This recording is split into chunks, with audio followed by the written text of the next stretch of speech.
Division in order to release German troops and send them to the east, and for those troops to maintain security for the region. This was an idea that was shared by another SS general, Arthur Phelps, who noted that Bosnian Muslims bear a special status as being persecuted by almost everybody on the planet. This was something that fascinated Himmler, and he loved the idea.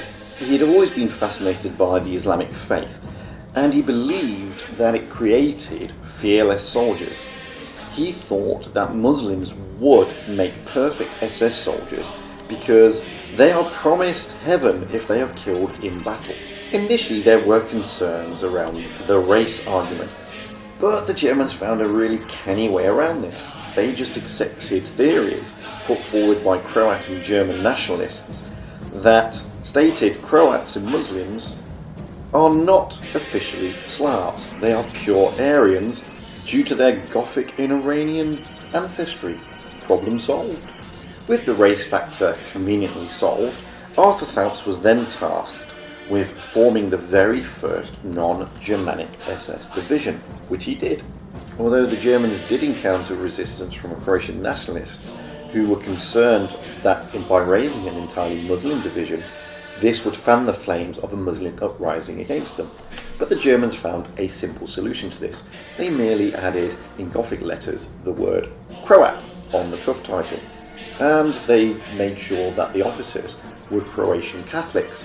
Problem solved yet again.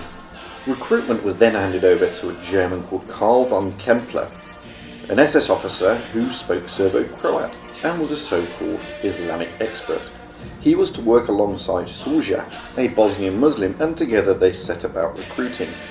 However, both men soon fell out, with Sulja concerned by Kempler's use of mainly Muslim emblems and colours, as well as meeting with Muslim politicians who were opposed to the Croat-Hutazi state. This recruitment drive, however, wasn't exactly effective, so Himmler requested the involvement of the Grand Mufti of Jerusalem, a Sunni cleric in charge of all the Islamic holy sites in Jerusalem, and who was, at the time, oddly enough and conveniently, a resident in Berlin.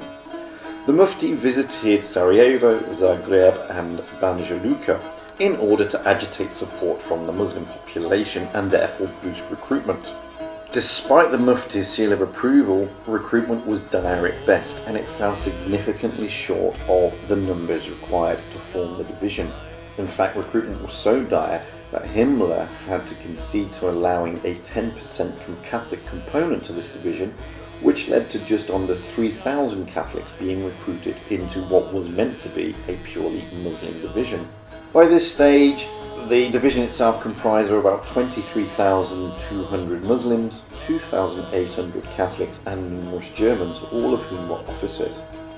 By the time it was ready, it was still considerably under strength and almost all its officers were Germanic. The Germans, however, still had concerns, and before the unit was sent into action, it was moved to France to undergo further training. Whilst in France, however, the division mutinied, led by some notable Muslims. They killed numerous German officers, including von Kempler, and they tried to rally around the Muslims in order to gain support to reach out to the Western Allies and effectively surrender. The mutiny was eventually quashed, and it was put down to infiltration by Tito's partisans. The division was then immediately transferred to Germany to finish its training and where the Germans could keep a closer eye upon it. By February 1944, the division's training was completed and it was immediately returned to Yugoslavia to deal with anti-partisan activities against Tito's partisans. And from March 1944 until September 1944, that is what the division dealt with. During this period, however, Tito offered a general amnesty to anybody who left the division, and quite a few took up this offer, and they moved from doing anti-partisan activities to becoming partisans and taking up the fight against the Germans. In October 1944, the division again mutinied, once the Red Army had captured Belgrade in October.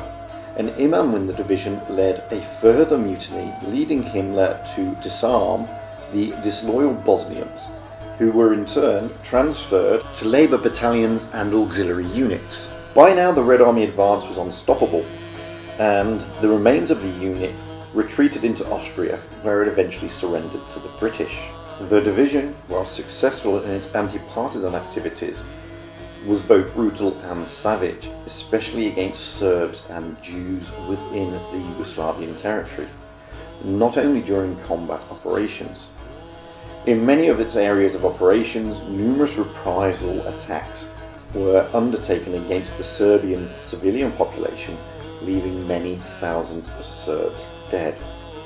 After the war, 38 members of this unit were tried for war crimes, with all being found guilty, with 10 being sentenced to death and eventually executed, and the other 28 given lengthy prison terms. All, however, were released in 1952.